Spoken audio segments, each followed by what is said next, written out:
Muy buenos días, tardes o noches, dependiendo del horario que usted se está conectando a estas plataformas y está accediendo a este video. El día de hoy me acompaña el doctor Rubén Bach, quien nos viene a presentar su libro Experiencias Educativas Innovadoras hacia el enfoque y método de contacto para la creatividad. El doctor Rubén, bueno, primero que nada, mucho gusto, qué gusto saludarte de nuevo, Rubén. Me voy a permitir leer la hoja de vida. El doctor Rubén es creador del enfoque y método de contacto para la creatividad, para el desarrollo humano y social de México 1989 e impulsor de la pedagogía institucional autogestionada en México. Educador, formador para la transformación, psicoterapeuta y analista institucional, licenciado en Sociología por la Universidad de Buenos Aires y posgrado en la Flaxo, Chile. Maestría y doctorado en Ciencias de la Educación por la Universidad de París, obteniendo la máxima mención honorífica. Psicoterapeuta del Instituto Ágora de París, fue docente de Psicología Social en la Universidad de Buenos Aires y profesor en la Universidad Nacional del Sur, Bahía Blanca, Argentina. También fue profesor en la Universidad Nacional Autónoma de la Ciudad de México y la Universidad Nacional Pedagógica de México. Profesor invitado en la Universidad de París 8, conferencista internacional, miembro fundador del equipo pedagógico y tallerista en los encuentros internacionales anuales de la no directividad interviniente y movimiento creado por el pedagogo Michael Lobrot y colaboradores. Finalmente participa en los encuentros internacionales de movimiento pedagógico, educación nueva o educación nueva. Y enhorabuena, bienvenido a Multiversidad Mundo Real, y pues cuéntanos un poquito a partir de este nuevo bebé que acaba de salir, experiencias educativas innovadoras hacia el enfoque y método de contacto para la creatividad. Adelante, Rubén. Bueno, para mí es un honor estar aquí en esta universidad por la gran admiración que tengo por Edgar Morin desde hace muchos años, y quiero decir que tuve la grata satisfacción, una fecha que no voy a olvidar, que fue el 1 de noviembre del 2008, cuando él me acogió en su vivienda de París, y a pesar de un momento difícil que él vivía, pudo hablar conmigo y regalarme un libro que me impactó mucho. El libro se llama Relier les connaissances, que en español podríamos traducirlo como conectar los conocimientos. Y eso para mí fue un desafío realmente increíble, porque nunca me olvido de que debemos integrar, articular las ciencias y no reducirlas, ¿no?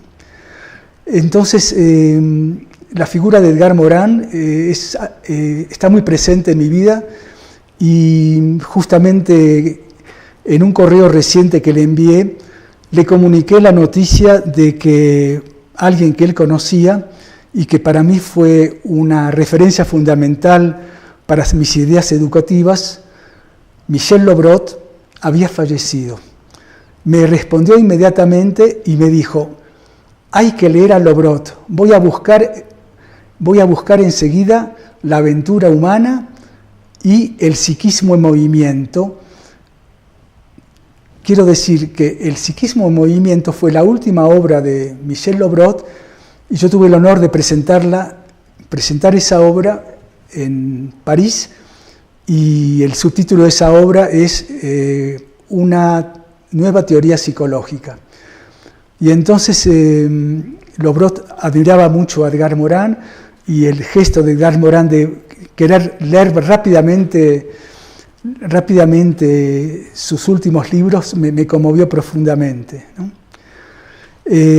Dicho esto, quiero señalar que como autor, presentar un libro para mí tiene por lo menos 3 problemas. Uno de ellos es valorizar cosas que a lo mejor no son realmente importantes. Y el otro problema sería subvalorar cosas que sí son importantes. Y el tercer error sería olvidarse de cosas importantes y no importantes, ¿no? Entonces, para mí es una tarea difícil, porque este es un libro que cuando lo volví a leer me resultó complejo, en el sentido de que había muchas dimensiones incluidas en este libro, donde se mezclaba o aparecía como una dimensión importante el relato. relato de mis experiencias educativas, el relato de mis formaciones.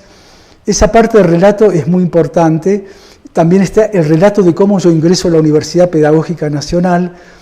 En fin, toda una serie de situaciones que dieron lugar a que yo imparta un curso que se llama Pedagogía Institucional. Y ese curso dio lugar a que aparecieran experiencias que me asombraron mucho.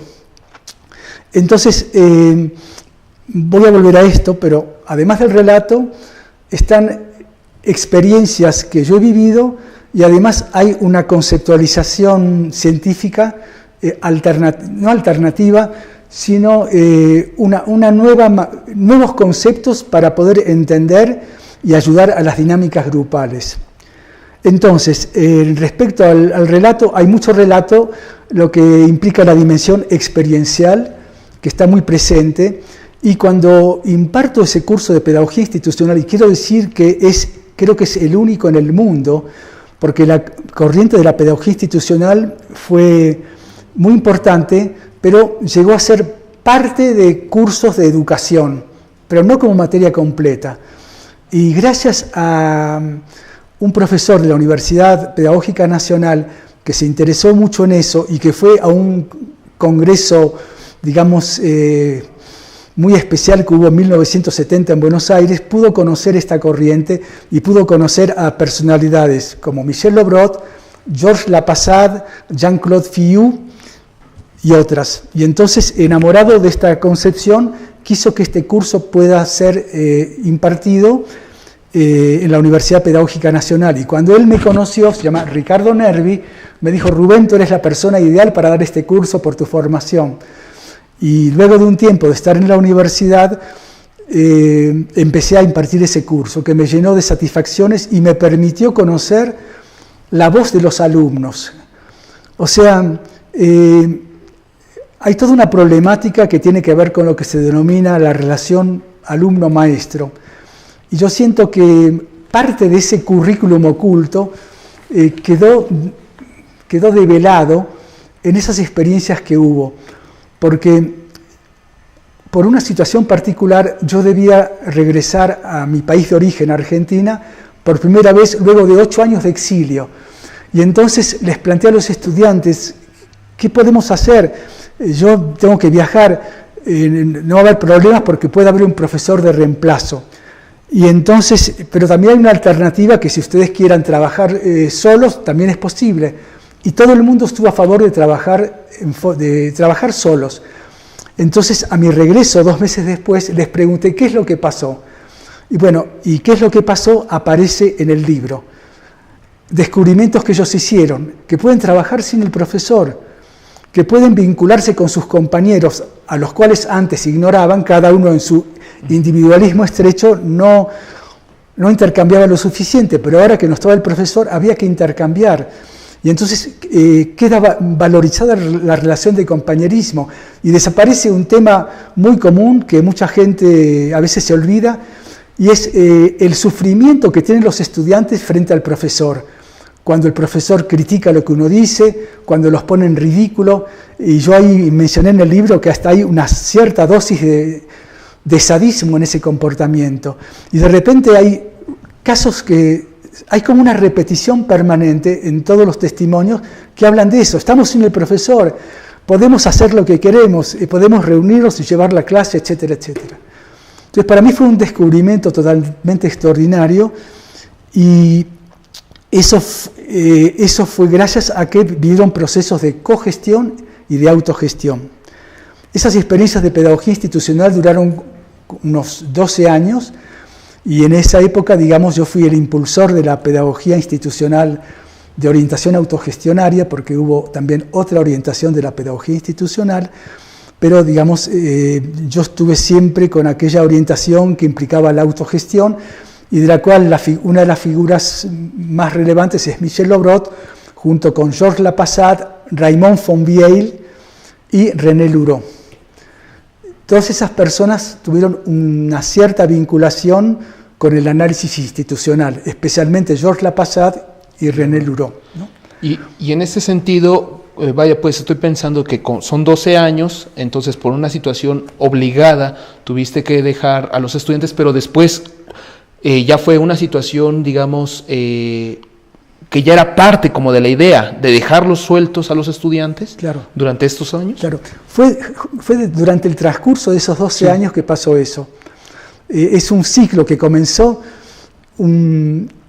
digamos, en mayo del año 83, con una conferencia que yo impartí en Celaya, junto con un colega llamado Manuel Aguilar, y frente a Ricardo Nervi, impartimos una conferencia, y ese ciclo se cerró en 1996 en un taller que yo di en una ciudad que se llama Resistencia en Argentina, para gente que trabajaba, que eran alumnos de la Universidad del Nordeste. Entonces, durante esos 12 años pasaron esas vicisitudes, donde yo me retiré por un tiempo y volví, y eso pasó 2 veces. Y eso dio lugar a que hubiera varias experiencias donde los estudiantes estaban totalmente solos. Y es una maravilla lo que pueden hacer solos. Entonces, uno puede llegar a decir, bueno, pero entonces el profesor no hace falta. Pero realmente, digamos, en ciertos momentos sí hace falta. Como hace falta que los estudiantes estén solos y puedan tomar las riendas de su proceso de aprendizaje, de selección de lecturas, en fin, de organizarse. Fue una experiencia que me impactó. Y esa es una de las influencias que dieron lugar a la creación de Contacto para la Creatividad. Hay una segunda influencia que no la detallo en el libro, pero la voy a mencionar rápidamente. Fue un grupo que durante un año, 2 años, casi 2 años, nos reuníamos solos durante cada sábado en diversos lugares de la Ciudad de México, y cada uno de nosotros proponía una serie de actividades que se desarrollaban durante 4 o 5 horas. Y ahí, digamos, fue la demostración de que un grupo no tiene que tener un líder permanente, sino que los líderes pueden ir rotando. Entonces, esa experiencia me marcó muchísimo. Yo dije, este es el grupo ideal, digamos, ¿no? Sería extraordinario que la gente pudiera estar en grupos de tal tipo, digamos. Pero esto es como una digresión respecto al libro, porque no hablo de eso en el libro, porque hay muchas cosas de Contacto para la Creatividad que no me alcanzaron a escribir en este libro, ¿no? Bueno, y otra influencia fueron muchos talleres que, como yo estaba muy inquieto respecto a, digamos, voy a contar algo para que pueda ayudar a entender la parte motivacional de por qué Contacto para la Creatividad. Si hay tantas cosas, ¿por qué una más, digamos, no? ¿Y por qué escribir un libro más? Yo a veces me pongo en lugar del lector, digo, pero, otro libro sobre educación, ya estamos cansados de eso, y no nos dicen gran cosa alguno de ellos, digamos, ¿no? Entonces, la motivación principal fue que durante mis años de estudiante universitario tenía, digamos, tenía una gran timidez. Me resultaba difícil hablar en público. Y entonces percibí que en las reuniones, digamos, habla solamente una minoría. La mayoría no habla, no participa. Y entonces me interrogué, y entonces me hacía sentir incómodo, porque una parte mía decía, quiero participar, quiero expresar mi voz, pero no puedo, me angustiaba y no me era posible. Entonces dije, ¿no podría haber un cierto tipo de situación, un cierto tipo de ambiente, un cierto tipo de grupo que dé lugar a que gente tímida como yo o que tenga otros problemas pueda expresarse con libertad? Y entonces empecé a participar en muy diversos grupos, y en cada uno de esos grupos vivía experiencias, algunas positivas, otras negativas, pero nunca quedaba del todo satisfecho. Y me puse a analizar qué es lo que daba lugar a que la gente se pudiera sentir bien y qué es lo que impedía que la gente pudiera expresarse realmente en la totalidad. Y entonces, tomando en cuenta todos estos cuestionamientos que me hacía, me planteé una serie de preguntas que considero fundamentales. Una de ellas es, cómo debería ser el ambiente, el clima, la atmósfera para que gente como yo, con problemas de expresión, de timidez, pueda expresarse sin problemas. Otra pregunta fundamental fue, ¿y cuál debería ser el papel, el rol de la persona que está a cargo de ese grupo para facilitar, para dar lugar a que esa gente tímida e inhibida pueda expresarse y participar como todo el mundo? Entonces, a partir de esas dos preguntas básicas y algunas más que me he hecho, empecé a diseñar una manera donde se pudiera cumplir el objetivo, donde la gente pudiera tener una expresión total. Y cuando digo expresión total, estoy tomando prestado el nombre de un tipo de grupo que creó Michel Lobrot, este pedagogo recientemente fallecido. Yo antes había tenido una formación en grupo operativo, que es algo muy conocido en Argentina, pero que también se difundió mucho en México, en la UNAM, en el CICE de la UNAM de aquella época, en la UAM Xochimilco. Y cuando conocí el grupo de expresión total, me di cuenta que los grupos solamente verbales, solamente de reflexión, solamente, digamos, grupos donde no hay movilidad, donde estamos sentados un largo periodo de tiempo y donde lo que resplandece y brilla es el intelecto y el cuerpo desaparece, el movimiento desaparece. Cuando yo vi ese grupo de expresión total, dije, caray, es posible, otro tipo de grupo es posible. Y a partir de esa visión de otro grupo, seguí profundizando en experiencias que iba teniendo, en reflexiones que hacía, en textos que iba escribiendo, hasta llegar a, digamos, a crear esto que se llama Contacto para la Creatividad. Y entonces paso a decir, a mencionar, digamos, algunos conceptos.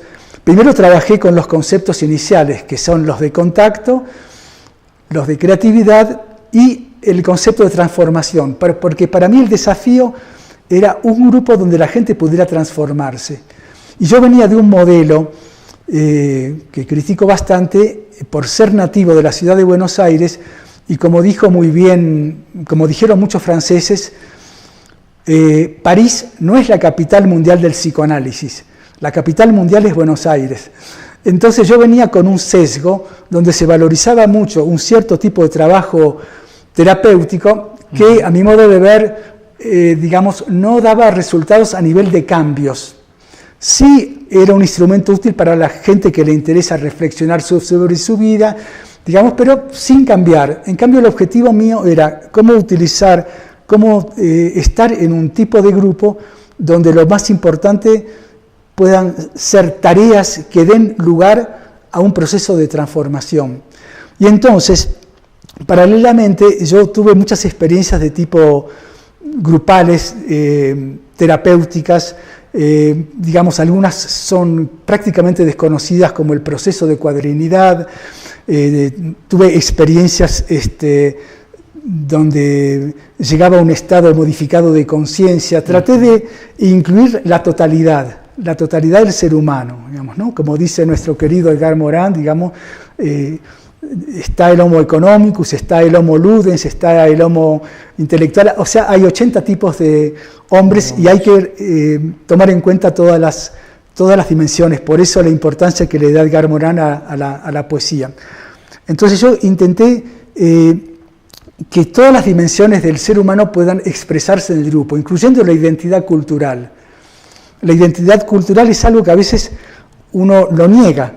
Lo tenemos claramente en México cuando mucha gente, digamos, que tiene un claro origen indígena, digamos, no quiere manifestarse, porque hay toda una serie de prejuicios que conocemos donde, digamos, hay un cierto desprecio hacia la población de origen indígena, razón por la cual se van perdiendo las lenguas, porque los hijos cuyos padres hablaban la lengua, suponte el náhuatl o la que fuera, como no es la lengua dominante, dejan de hablarla y poco a poco se va perdiendo. Entonces el desafío era que todas esas facetas de la persona, todas puedan expresarse en el grupo, su identidad cultural, su orientación sexual, su ideología, sus creencias, todo. Entonces, para mí, ese fue el desafío y concretamente nosotros hemos puesto en acción ese tipo de problemáticas a través de cosas que todavía no menciono en el libro, pero serán en un próximo libro, pero aprovecho la ocasión para mencionarlas. Hemos hecho grupos de encuentro intercultural donde participaban gente de África, de América Latina y de Europa. Y ahí pudimos comprender cómo hay que hacer para que gente muy diversa y opuesta en todos los sentidos, pudiera de algún modo expresarse y cada uno de nosotros pudiera enriquecerse con la experiencia del otro, ¿no? Entonces, el haber, digamos, creado ciertos conceptos, o sea, dije antes que empecé con los conceptos básicos que indica el título del libro como contacto y creatividad, pero agregué el concepto de transformación. Y después empecé a tomar en cuenta ciertos conceptos que en los grupos no se usaban. Por ejemplo, el concepto de disponibilidad, de respeto al otro.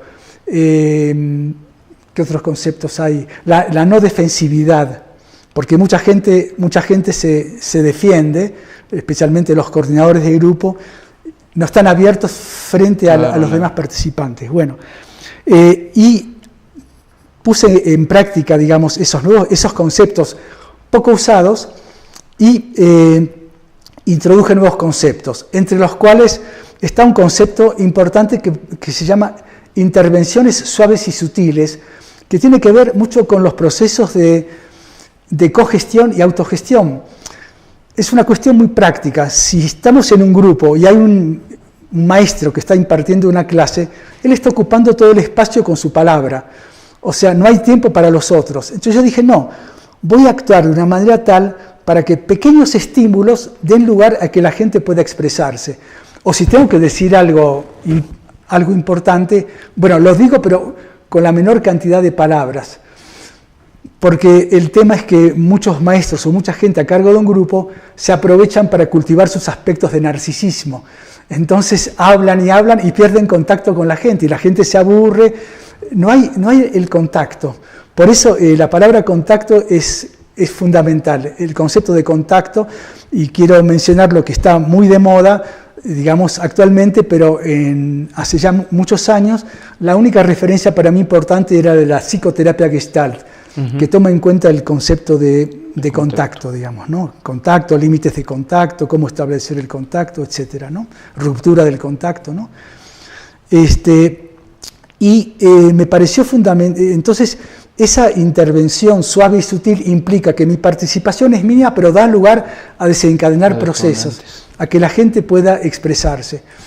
Otro concepto fundamental es el de estructuras abiertas y dinámicas, que yo lo defino no como en términos del concepto de estructura clásico, sino lo defino como el contexto, el encuadre y las proposiciones. A eso lo defino como una estructura abierta y dinámica. ¿Por qué abierta? Porque yo la expongo entre los demás y la gente puede reaccionar ante el contexto, ante el encuadre y ante las proposiciones. Yo puedo decir, muchachos, muchachas, les propongo que hagamos tal cosa. Me pueden decir, no, pero ¿por qué tal cosa? Si podemos mejor hacer tal otra. Y todos dicen, sí, hagamos tal otra. ¿Qué significa eso?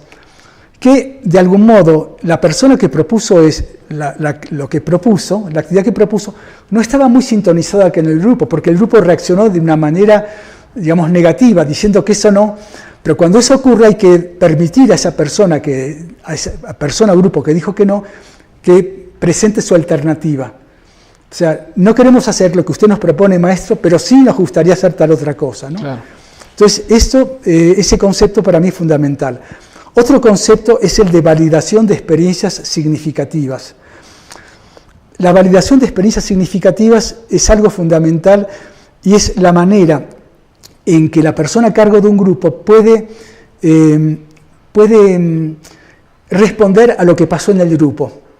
Por ejemplo, yo estuve en un grupo donde hubo una situación de mucha violencia y la persona a cargo del grupo se aterrorizó, no dijo nada y ese grupo se disolvió ese mismo día. En cambio, un una persona experimentada hubiera dicho, sí, muchachos, lamentablemente hemos asistido a una escena muy dura, tal compañero le pegó a tal otro, y bueno, en fin. Y eso restablece la comunicación y da una cierta tranquilidad. O sea que no se puede negar algo importante que pasó en el grupo. Entre paréntesis, jamás pasó una situación así en los grupos de contacto para la creatividad, porque se trata de mantener una relación de comunicación constante. Y la gente se siente muy gratificada cuando un docente o cuando un terapeuta puede, puede comprender lo que uno está expresando. Y en muy pocos casos eso ocurre. Incluso, yo he abordado mucho el tema de la psicoterapia porque es muy cercano al tema de la educación. E incluso en cierto momento estaba por escribir un libro que se iba a llamar Cuídate de aquellas terapias que te destruyen. Todavía no lo hice, pero no todos los procesos terapéuticos son positivos. O sea, cuando yo menciono el psicoanálisis, como también vivo parte del tiempo en París y también conozco bien Buenos Aires, me doy cuenta, los efectos que provoca en la gente. No las destruye, pero les impide progresar, no ganan mucho, Los que ganan son los psicoanalistas porque las sesiones son muy, muy caras, ¿no? Después hay otro concepto que es el de euforia compartida.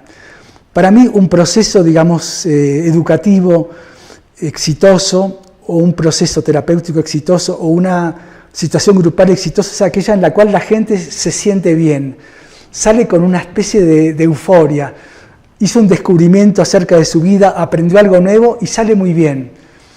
Y muchas veces esto no se respeta, sobre todo en psicoterapia, cuando una persona termina una sesión y sale angustiada y corre peligro, porque al salir angustiada, al no sentirse bien, uno está pensando en lo que le acaba de pasar en la sesión, cruza la calle y puede tener un accidente, ¿no? Esto quiere decir que yo he tomado en cuenta todos los aspectos que implica una situación de aprendizaje, una situación terapéutica, una situación donde el grupo necesita y puede construir algo. La gente viene para algo. Alguien tiene una preocupación porque no alcanza a escribir un texto o porque no le sale bien su dibujo. En los grupos se permite que la gente pueda explayarse en todas las dimensiones. Yo tengo que ser un facilitador de todo eso. Por esa razón he creado el concepto de contactor. Me fijé más o menos de qué se trata el concepto de coordinador, que lo aprendí en el grupo operativo en Argentina, el concepto de facilitador, que se popularizó mucho con Carl Rogers y toda esa psicoterapia que tuvo mucho impacto y tiene mucho impacto en México, el de monitor, el de animador. Me fijé en todos ellos y dije, bueno, el contactor tiene que ser algo más que todo eso. Y entonces la definición que doy de contactor es aquella persona que ayuda a los demás a ponerse en contacto consigo misma. O sea, ayudarlos a ponerse en una actitud a lo mejor silenciosa o meditativa. Hay muchas maneras de ayudar a la gente a contactarse consigo misma. Y un segundo aspecto es contactarse con los demás. Cómo ayudar a que nos podamos todos contactar, o sea, comunicarnos entre todos. Y la tercera dimensión del concepto tiene que ver con el contacto con el mundo de la información, del conocimiento, de la ciencia, en fin. O sea, es un rol, muy, muy amplio. Y pienso que ese rol o ese papel da lugar a que uno pueda contemplar todos los aspectos, lo grupal, lo individual y el mundo más amplio que nos rodea, ¿no? Entonces, yo en este libro, el subtítulo es Hacia el enfoque y método contacto para la creatividad. Pero decidí para un próximo libro, ampliar todo esto. O sea que puse lo mínimo, puse los conceptos principales, puse las ideas básicas, ¿no? Y cuando presento, referido al enfoque, el enfoque y método contacto para la creatividad, ¿para qué sirve? Sirve para muchas cosas, para el aprendizaje, para la resolución de conflictos. Hemos incluso participado en una situación hace muchos años con una persona del gobierno de la época que estaba en Chiapas, digamos que estaba en el conflicto de Chiapas, y entonces intentamos de algún modo hacer un tipo de mediación. En fin, abarcamos todos los niveles para el acompañamiento, para, digamos, las organizaciones, para el tema del espacio. Justamente acá estoy acompañado de la arquitecta Catherine Modab, que tuvo un papel fundamental en la remodelación de la Universidad Pedagógica Nacional, y juntos hicimos todo el trabajo previo. Trabajamos con los estudiantes para realizar una investigación que permitiera conocer cuáles son las necesidades de espacio de profesores y administrativos de la Universidad Pedagógica Nacional. Y entonces ese es otro de los componentes importantes del libro, que es la descripción de todas las vicisitudes de la investigación. Digo vicisitudes porque hubo toda clase de situaciones institucionales que tuvimos que afrontar. A pesar que teníamos el apoyo institucional, simultáneamente la institución no nos apoyaba todo lo que necesitábamos.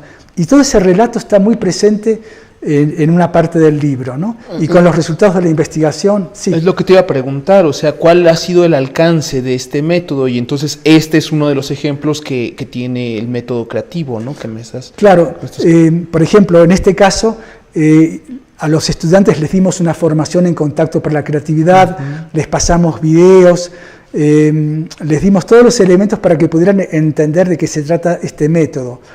Incluso a nivel metodológico técnico, hemos trabajado con lo que, no sé si conoces, lo que se llaman medidas no obstrusivas o no defensivas. Esa es un tema muy importante. Significa, justamente los que crearon esto, escribieron el primer libro en 1966 y siguieron como 30 ediciones, son 4 autores y siguen todavía.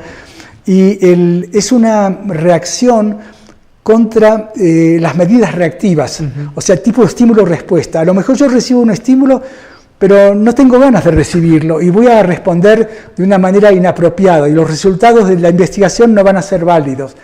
Entonces, estos autores proponen medidas donde no haya, digamos, no haya dudas. Por ejemplo, si queremos saber que un libro o ciertos autores son importantes, bueno, vayamos a X biblioteca y veamos cuántas veces fue sacado en préstamo. Es una medida inobjetable, digamos, ¿no? En fin, entonces, para esta investigación tratamos de abordar a la gente de una manera no intrusiva. O sea, no obstrusiva significa no intrusivo, digamos, ¿no?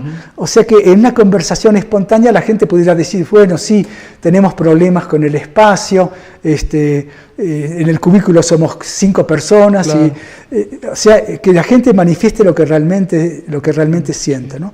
Y entonces la dimensión espacial fue introducida en Contacto para la Creatividad como algo muy importante, y es gracias a la arquitecta Catherine Modab, que está enfrente mío, y que ella tuvo la virtud de darse cuenta de que esa dimensión está en todos los fenómenos humanos, pero es una dimensión un poco ignorada. Y recientemente ella ha creado lo que se llama la espacioterapia, ¿no? Que es a partir, digamos, de ciertos conceptos, cómo trabajar con los espacios a nivel individual, grupal, institucional y nacional, digamos, ¿no?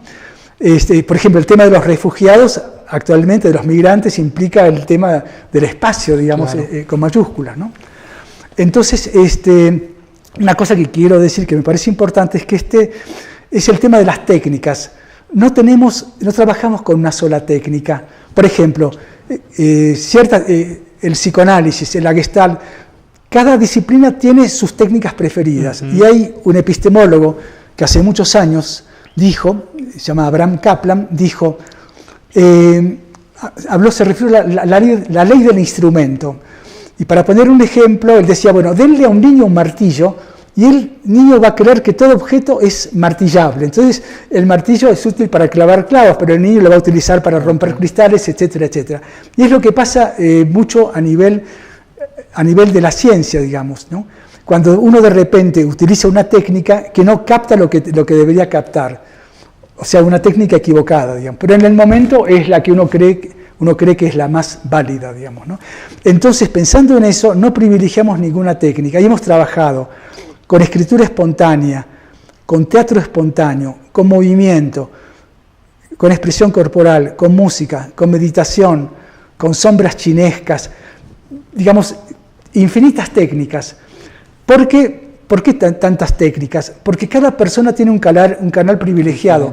Así como Howard Gardner habla de las inteligencias múltiples, bueno, cada uno de nosotros tiene una facilidad. Por esa razón, un niño kinestésico no puede estar sentado escuchando al maestro. Ese niño tiene que estar, para seguir su impulso, tiene que moverse todo el tiempo. Y el sistema educativo no contempla esa necesidad. Entonces nos están, digamos, acartonando, digamos, ¿no? Entonces, este es un enfoque, este es un método que da lugar a la apertura. O sea, bienvenidas todas aquellas corrientes que tienen que ver con contacto para la creatividad. Por eso digo que para contacto para la creatividad tomamos en cuenta las psicoterapias liberadoras, no todas las terapias. Tomamos en cuenta los movimientos artísticos de vanguardia, que de algún modo son expresión de libertad, y tomamos en cuenta, digamos, de los sistemas pedagógicos, por ejemplo, aquellos que puedan ser útiles. Por ejemplo, nadie podrá negar los aportes de la escuela Freinet, que en su momento fue revolucionaria, pero, digamos, se fue mucho más allá de eso. Y así hay muchas vertientes educativas, muchas vertientes artísticas, y no sé si me olvido de alguna otra. Lo que quiero, digamos, señalar es que son muchos, en la construcción de contacto para la creatividad recibimos el aporte de muchas cosas y no nos negamos a ninguna, solamente nos negamos a aquellas educaciones o aquellas expresiones artísticas o aquellas expresiones terapéuticas, es lo terapéutico que me faltaba decir, que de algún modo, digamos, encierran a la persona. Por ejemplo, una terapia que provoca una adicción, diciendo, no, yo no puedo salir de viaje porque tengo cita con mi terapeuta, tal. Se va creando una adicción que es muy funcional para la economía del terapeuta, ¿no? Claro. Entonces, en fin, lo que pienso que se puede sentir en la lectura del libro es una apertura, digamos, ¿no? Y incluso ahora estaba pensando en la parte de anexos del libro. Los anexos del libro tienen un programa de pedagogía institucional. Lo puse porque pienso que es el único curso que se dio en el mundo que se dio en México, un curso completo. Puse el programa y una entrevista que me hicieron hace ya varios años, donde un poco se relata mi trabajo. Y una entrevista de la cual estoy orgulloso de haberla puesto, a Michel Lobrod, que lamentablemente hace 2 meses falleció. Entonces yo pienso que la lectura total del libro, y por eso pienso que habría que leerlo todo, aporta muchos elementos, porque hay muchas dimensiones. De la misma manera que yo al exponer lo que estoy exponiendo, estoy olvidando muchas cosas. Por ejemplo, estoy olvidando lo que se refiere a valores y ética. O sea, escribí sobre valores y éticas en contacto para la creatividad. Escribí sobre contacto para la creatividad en la política educativa, las propuestas que yo hago para la política educativa actual. Y yo lo estoy releyendo y digo, de total actualidad. No pongo nombres, no pongo nada, porque pienso que el problema de la educación es muy importante para ponernos en situaciones de apoyar a una persona o estar en contra de otra. Pienso que debemos estar en algo más amplio, porque el destino de la humanidad depende un poco de la educación que vayamos recibiendo. En una época que aparece el tema de las fake news, de las noticias falsas. ¿Qué hacemos con todo eso? ¿Cómo un docente puede contrarrestar el tema de las noticias falsas, que prácticamente la gente de buena fe cree en eso? Está elaborado para que la gente crea ciertas cosas que son falsas, y eso tiene consecuencias, digamos, ¿no? Entonces, hay muchos problemas que se abordan, digamos, en contacto para la creatividad, y pienso que es el tema de la educación y también el tema de la terapia y en general el tema del desarrollo humano es algo fundamental que realmente no es tomado, digamos, como que debiera ser más importante, en el sentido que son instrumentos que ayudan a las personas. Por ejemplo, ahora está todo el tema de profesiones nuevas y profesiones que van desapareciendo. ¿Qué hace una persona frente a eso? Hay gente que pierde su trabajo porque ya no existe más, o por la desocupación misma, y hay gente que de algún modo se incorpora a un trabajo que no existía antes, que fue creado a raíz de avances científicos y tecnológicos, ¿no? Entonces, frente a eso, y ya una respuesta la dio hace ya muchos años, Carl Rogers, el psicoterapeuta norteamericano, que escribió un libro muy interesante que se llama Libertad y Creatividad en la Educación, y él decía, dado que no se sabe qué va a pasar en el futuro, lo mejor que podemos hacer es invertir en crear personalidades armónicas, personalidades que de algún modo puedan afrontar los desafíos que presenta, digamos, la actual evolución del mismo, y responder a esos desafíos sin volverse loco o sin excluirse del sistema, ¿no? Entonces, por eso pienso que debiera haber un debate importante acerca de cómo avanzar, digamos, en propuestas que engloben a la totalidad de la persona, y eso es lo que intenta, digamos, Contacto para la Creatividad, tomar en cuenta a la persona total. Y a partir de eso, digamos, ir hacia lo social. Por eso yo lo denomino Contacto para la Creatividad, enfoque y método para el desarrollo humano y para el desarrollo social. Pero en la medida en que humanamente estemos mejor, vamos a ser más eficaces en nuestra relación con la sociedad. Sí, me llama la atención la serie de experiencias que aquí nos estás ofreciendo, ¿no? Que nos estás comentando. El fallecimiento de Lobrot, las convivencias que has tenido con Morán, las convivencias que tuviste con Lobrot. Aquí la pregunta sería como obligada. ¿Consideras que habría que conocer a Rubén Bach como persona para entender completamente el libro? Muy buena pregunta. Yo pienso que sería muy útil, pero no es indispensable, porque yo pienso que el texto ofrece ejemplos de mi implicación. Digamos, aparece mi palabra. Entonces, mucha gente leyendo el libro pueden darse cuenta quién soy yo, digamos, ¿no? Porque me expongo y yo pongo estas palabras, esto que digo hoy, a lo mejor no es válido hoy día, pero en ese momento fue válido. Claro. Los alumnos también podrían decir lo mismo. Lo que dijimos en esa época ahora no estamos tan de acuerdo, pero en ese momento fue válido. Y en ese momento los alumnos, por conocer el método Contacto para la Creatividad, por conocer el enfoque, de algún modo se animaron a ser más auténticos, y eso me permitió a mí también ser más auténticos. Hubo una díada donde ambos nos potenciamos, digamos, ¿no? Entonces sí, no hay ningún problema, se puede leer el libro y pueden encontrar cosas realmente nuevas, digamos, ¿no? Y pienso que incluso para la gente que está en la antropología puede ser un instrumento muy útil, porque aparece en forma permanente la palabra de los estudiantes, con sus comentarios, con sus testimonios, y mi palabra, digamos, ¿no? Sí, es una postura interesante la de no solamente aparecer como autor, sino aparecer como partícipe, ¿no? Exactamente, sí. Esa es la parte interesante. De hecho, me recuerda mucho, se me acaba de ir el apellido, pero de este terapeuta que sobrevive a los campos de concentración, que escribe El hombre en búsqueda del sentido, ¿no? Me recuerda mucho esta cuestión que me a lo mejor es Víctor Frank. Víctor Frank, sí, es sí, Víctor. Sí. Entonces me recuerda mucho esta cuestión, pero vaya, pues fuera del contexto que él presenta. Aquí es una cuestión más de vamos a darle voz, que no suene como discurso político, pero vamos a darle voz a quien no la tuvo, claro, o quien no la tiene, y las herramientas para que la tenga, ¿no? O sea, digo que no suene como discurso político porque es lo que se ha estado diciendo, ¿no? Claro.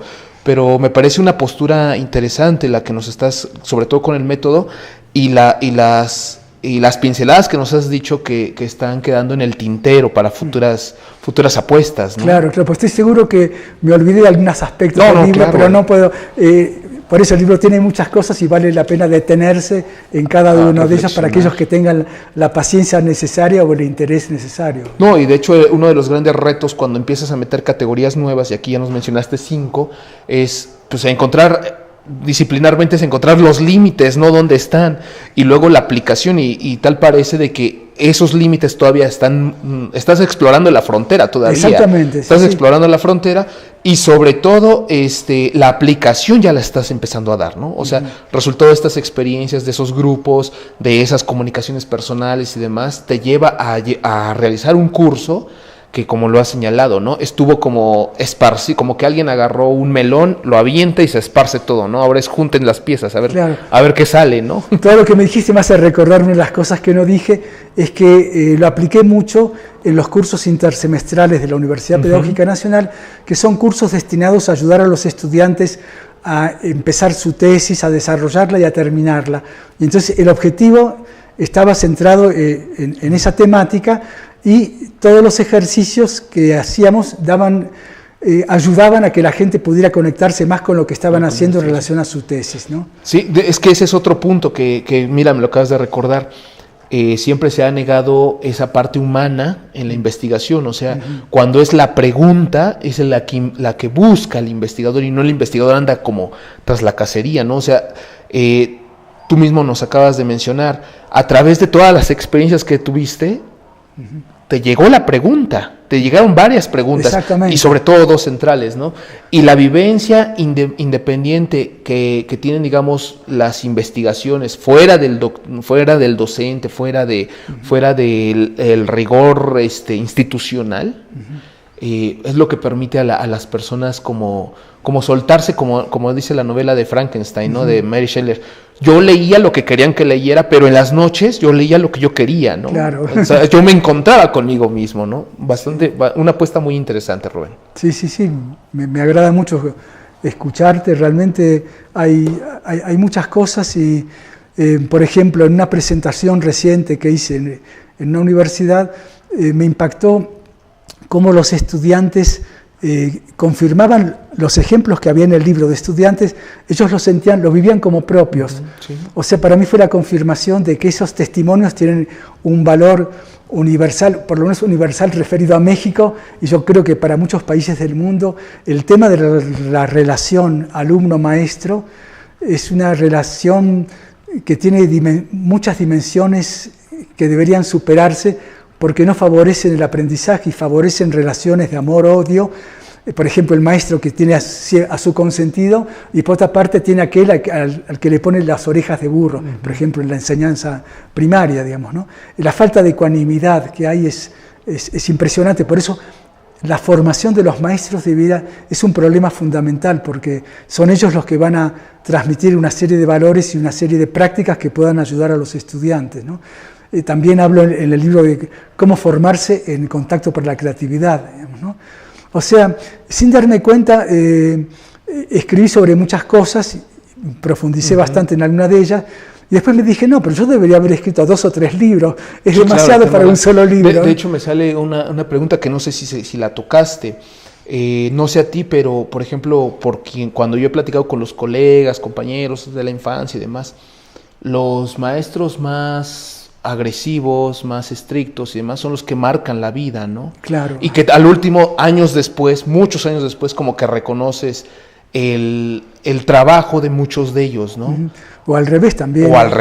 Sí. Pero sobre todo cuando son casos que te marcan la vida, pero en el sentido positivo. Claro.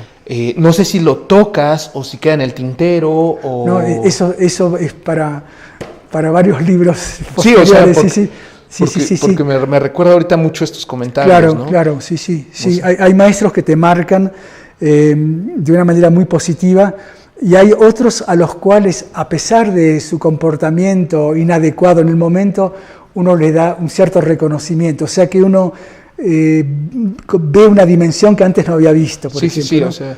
Sí, pero, yo por ejemplo me recuerdo, ¿no? Yo tuve la formación de ingeniería, entonces el de dibujo técnico pues, literalmente nos rompía las...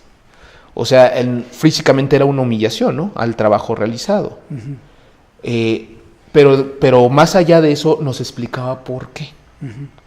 O por qué había reaccionado de esa manera, ¿no? Claro. Años después comprendes que, digamos, esas partes, no todo, pero algunas cosas son como rescatables, ¿no? Esas acciones. Claro, yo no me pondría a romperle ahí en tema con nadie, pero, o sea, rescatas esas cosas. Claro, yo rescato justamente una frase de un artículo de Michel Lobrecht que decía: el placer es la condición del aprendizaje. Me parece que hay experiencias, cuando hay placer en lo que se está haciendo, es más fácil que se dé el aprendizaje. Claro. Y cuando no, y se da lo contrario, es más fácil no aprender, es más fácil rechazar lo que uno recibe. En fin, es toda una temática, digamos, muy importante, y yo ahora la estoy investigando a través de historias de vida, historias familiares, educativas y profesionales que escribieron esos estudiantes de pedagogía institucional hace ya muchos años. Y pienso que el análisis de esos contenidos nos va a dar una idea clara de cómo viven los estudiantes ciertas situaciones que son ignoradas por el sistema educativo. De la misma manera que el sistema educativo ignora los sufrimientos de un maestro que no sabe cómo lidiar con una cierta situación. Se ha demostrado que en muchos países la cantidad de licencias por enfermedad que piden los docentes es enorme, pero sabemos que en el fondo es gente que no quiere trabajar porque no sabe cómo hacerlo, ya no tiene los instrumentos, no sabe si el alumno le está faltando el respeto o es la modalidad de las nuevas generaciones, no sabe qué hacer. Y hay muchos profesores y maestros que viven esa situación y que provoca enfermedades, es lo que algunos llaman el malestar docente. Hay muchos malestares provocados por situaciones de trabajo y al maestro le da vergüenza decir, sí, tengo dificultades. Y en las salas de maestros la gente no habla de sus problemas porque se siente humillada por no saber afrontar un problema. Lo ve como una cuestión individual, que él no sabe cómo hacerle. Cuando en realidad es un problema de formación, es un problema que significa que no tuvo los instrumentos para poder trabajar, no sabe nada acerca de lo que es una dinámica grupal, cómo llevarla a cabo. Y por eso es fundamental que en la formación de docentes se trabajen ciertas situaciones que tienen que ver con la dinámica de grupos, incluso ciertos elementos de psicoterapia. ¿Qué pasa si un alumno se pone a llorar, por ejemplo, ¿no? Muchos maestros no saben qué hacer. Por eso, y eso es otra cosa que quiero agregar, en los grupos trabajamos de a dos. Trabajamos dos contactores, ya sea heterosexuales o lo que fuere, o sea, toda clase, pero siempre que haya dos personas, y eso ya nos pasó una vez con Catherine Modab, en un grupo que hicimos en Tijuana, una persona vivió una emoción muy fuerte y se puso a llorar. Entonces, mientras ella atendía a esa persona, yo pude seguir con todo el grupo. Si no, el grupo se hubiera paralizado. Pero ¿qué pasa en una situación escolar donde hay un solo maestro, hay un alumno que tiene una crisis y se paraliza todo? Entonces, el trabajo en equipo es muy importante. Y acá también quiero decir que está enfrente mío está mi hijo Alexis, que también él estuvo en muchas experiencias y me hizo críticas así muy interesantes desde su mirada juvenil de hace muchos años. Vio cosas que yo no veía, digamos, ¿no? Entonces de repente me decía, ¿y qué tal ese grupo de locos que se reúnen y que gritan y que hacen esto y lo otro, digamos, ¿no? Y entonces esa mirada externa me permitió darme cuenta de que el grupo que estamos haciendo era algo diferente a los otros. Claro. Y es el ejemplo que no puse en este libro, pero que se refiere a que es importante que en un grupo la gente pueda expresarse en todas las dimensiones. Incluso hacíamos poesía, hacíamos masajes, hacíamos yoga, hacíamos de todo, digamos, ¿no? Y esa es una influencia importante en Contacto para la Creatividad, pero no se puede poner todo en un solo libro, ¿no es cierto? No, es imposible. Así que dentro de muy poco tiempo espero responder mejor a tus preguntas acerca de qué pasa con esos estudiantes y qué pasa con esos maestros. No, será muy interesante. Sí. No sé si quieres agregar algo más. Bueno, agradecer nuevamente realmente esta oportunidad de poder estar frente a mi querido Edgar Morán, o sea, estoy frente a su imagen y es una persona muy querida. Atrás también está. Y bueno, y que quisiera de algún modo, si pudiera aportar algo, digamos, a la multiversidad, con mucho gusto estoy disponible para lo que a ustedes les parezca interesante. Sí. Pues tú eres parte de la casa, entonces eres parte del gremio, del colectivo académico, pues con todo gusto, Rubén, siempre esta es tu casa, ya lo sabes, ¿no? Bueno, muy bien. Muchísimas gracias. Muchas gracias a Itzi, que estuvo detrás de las cámaras. Muchas gracias a todos. Sí.